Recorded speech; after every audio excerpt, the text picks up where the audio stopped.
Hello, my name is Rachel Merriman. I am a therapeutic lymphatic specialist and yoga teacher, and today I was wanting to show you how you can use the dry brush to help support your lymphatic system. Before we get started with that, just a little bit about our lymphatic system. It is essentially an information superhighway for our immune system. It accumulates toxins, bacteria, and dead cells, and it destroys those before it turns it into waste and moves back into our circulatory system. So essentially, it aims to kill what will harm us before it moves back into our bloodstream, which is super, super important. And we have all different kinds of ways that we can support it through dry brushing, through yoga, through vibration plates, through therapy. And so today I'm going to show you what we can do with the dry brush to help support it. So it's going to be a little bit different than what we do when we're just doing dry brushing to help support the health of our skin and exfoliating. Because we are working with the lymph system and the lymph nodes, we're going to stimulate the lymph nodes first. There will be a couple of places within the body where it's just more preferable to use the hands because, for example, on the face, the dry brush could be a little bit too rough, and this one's just a little bit bigger than to use on the face. And then when we get into the belly, there's just nodes that are really deep within that space, so we'll use our hands when we get into the abdominal area as well. So stimulating nodes first, we're going to work with the terminus, which is here above the collarbone. And we'll take our hands, I like to cross mine, but you might find it more comfortable to have them uncrossed. You can just feel it out for yourself. You can rub here, you can tap, you can do some cross friction work, just whatever feels best for you, and it may change from day to day, so just feel that out.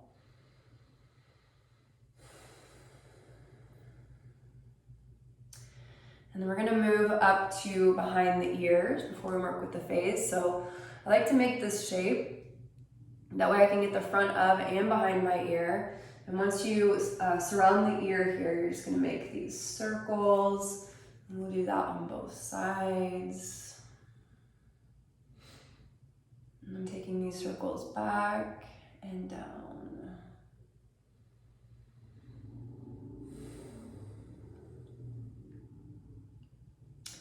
And then we're gonna work underneath the jaw. There's several nodes that line our jaw here from the chin back toward the neck. And I like to take my thumbs and I'm just gonna take them into the chin and then just slowly work back toward the neck here. When we're working with the nodes, spaces, or stations, we can go a little bit deeper because those nodes can be in there pretty deep. And we're letting them know that they're about to receive some lymph load here.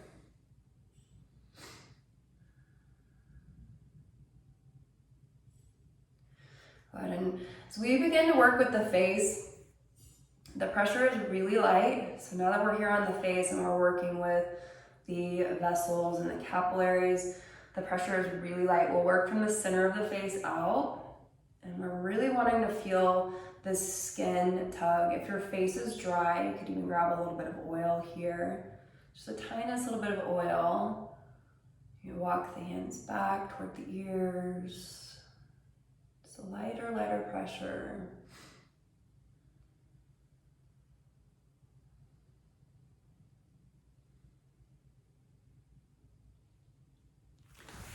Get just a little bit closer, and then we can work up to the forehead. Over the eyebrows.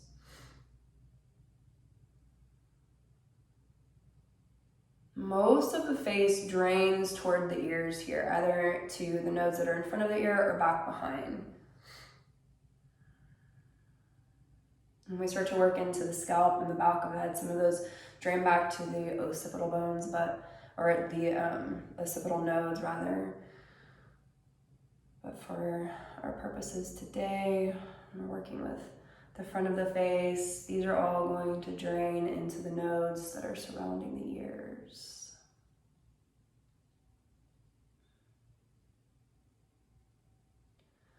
And then once we work through the face, if you want to come back toward the ears for a moment, you could.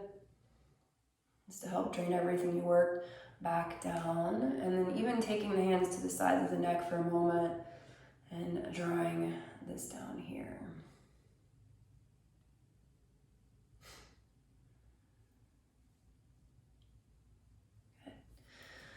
We'll take the hand to the top of the head. We're going to begin to work into the armpit area, the auxiliary nodes here. So you can just take your opposite hand and massage into the space. You can tap, a little slap here.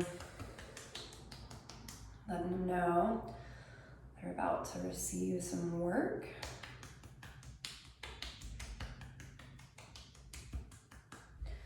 And we will find our dry brush.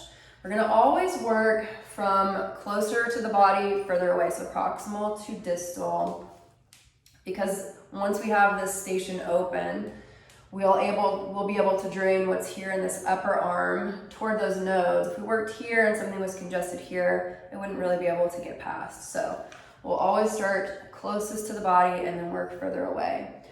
We're gonna work from the back of the arm toward the inside of the arm. This is, you can think about this back of the arm as your yang part of the arm and the inside as your yin part of the arm, as well as the fact that the capillaries tend to run in this direction from the back to the inside. So when we're working with this, moving from the back of the arm to the inside, shorter, lighter strokes here. Our lymphatic system responds really well when we are in parasympathetic mode, which, as we know, is our slower rest and digest mode. And it makes a lot of sense because our lymphatic system is such a powerful system. It doesn't require a whole lot. It's just very light, soft pressure. You can get the shoulder in there as well, so you can work up and over the shoulder. And we can even get the chest in here. So from the chest, we're going to move toward the auxiliary nodes on the side. Shorter, lighter strokes toward the armpit.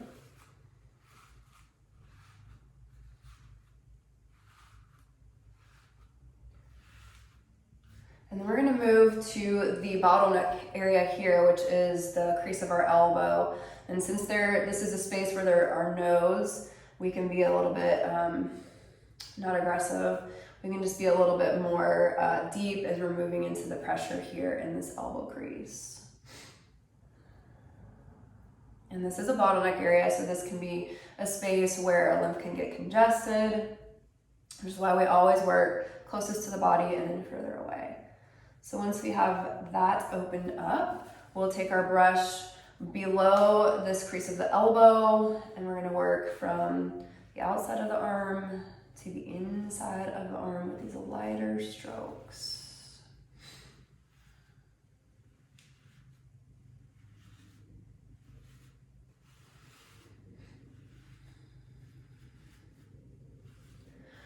And once I have everything pulled from the back of the arm here to the inside, I'm going to take my brush and I'm going to run up the inside of my arm, shorter, lighter strokes.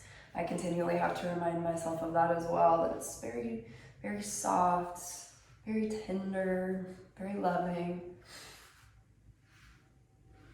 So you would repeat everything that I just did on this side on the other, and same exact pattern that we just did, auxiliary nodes, working closer toward those, bottleneck area, and then below that bottleneck area, and then take everything back home toward the armpit. We'll look at the lower half of the body. So we're working now into our inguinal nodes, and this is going to be in our pelvic crease here. So right where the pelvic crease is at is where our auxiliary nodes are, here closer toward the groin area. And once again, where these nodes are at, we can add a little bit more pressure into this, tap. I like to make my hand into a fist and then just add this in here. Good. And now we'll find our brush once again, and we're going to work the upper part of the leg, so closer to those nodes. We're gonna work from the back of the leg to the inside of the leg here. Shorter, a lighter strokes.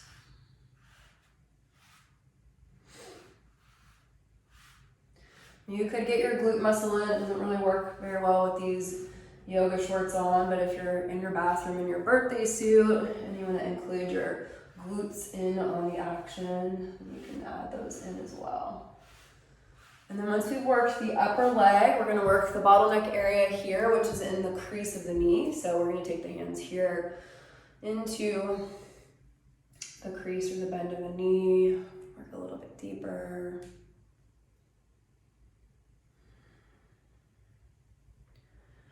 And we'll find our dry brush again. We're gonna work the lower half of the leg.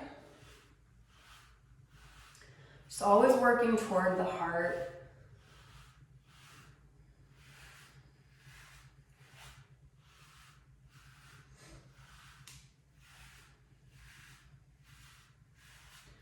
And work up over the knee here.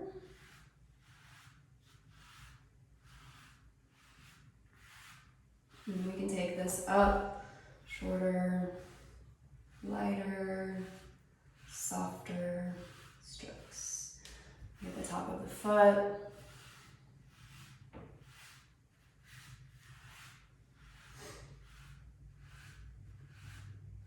And then we would repeat that same thing on the other side.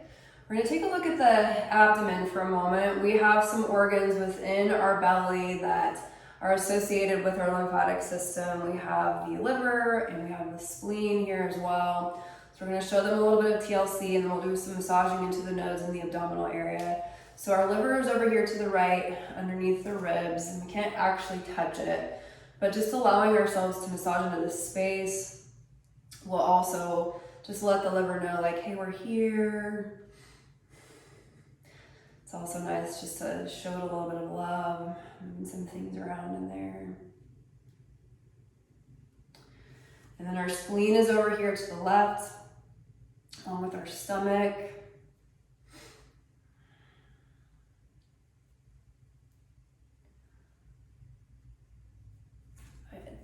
And the nodes are all over the stomach here, and they're really deep. I like to take my hands and just kind of work around the belly, just to give them all a little bit of a hello.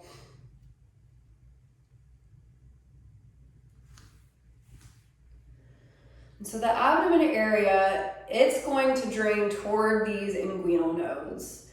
This is where these head to before they come back up through our thoracic duct and into our, back into our circulatory system eventually. So once we have stimulated these nodes within the belly, and there's also a line of nodes here, so we can make sure to stimulate those as well. We can direct all of this back down toward the inguinal nodes. I like to take the knife edge of my hand and just kind of move it in that direction. So this is just one of the other areas of the body rather than the face. But it's nicer to use the hands just because you can get a little bit more pressure rather than using the dry brush. Not that you can't use the dry brush, you could still use the dry brush here if you want to get some exfoliation of the skin. And do a little bit of both as you're doing this.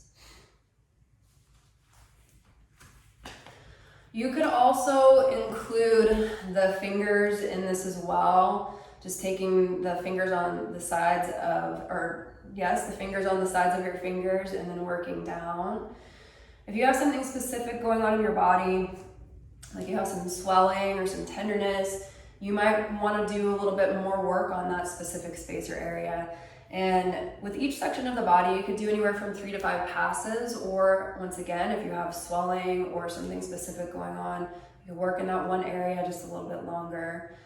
Hope this was helpful, and thank you so much for listening to this. Comment below if you'd like more information, or just let me know if you liked this video and if you'd like more content on it. Thank you so much. Have a wonderful rest of your day.